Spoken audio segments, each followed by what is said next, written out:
Alright guys, so hari kita ada Tiguan All-Space R-Line. Dia nak buat stage 2. Kau tengok, Tiguan buat stage 2. Korang heboh dengan kita standard. So kereta ni datang dengan spek dia pakai cool air intake daripada RSE, and dia buat full system exhaust dengan downpipe semua dekat Masri Exhaust Terengganu. So owner orang Terengganu. Korang yang mana duduk Terengganu tu, mana nak buat exhaust boleh datang dekat Abang Masri Exhaust. Dah, aku nak run dyno, kita tengok result macam mana.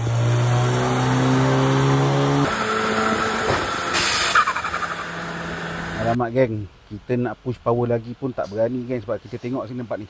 Dia punya intake air temperature dia dah panas sangat lah geng. So kereta ni kita nak recommend owner tukar intercooler dululah, baru kita push power. So power sekarang kita dapat dalam 276.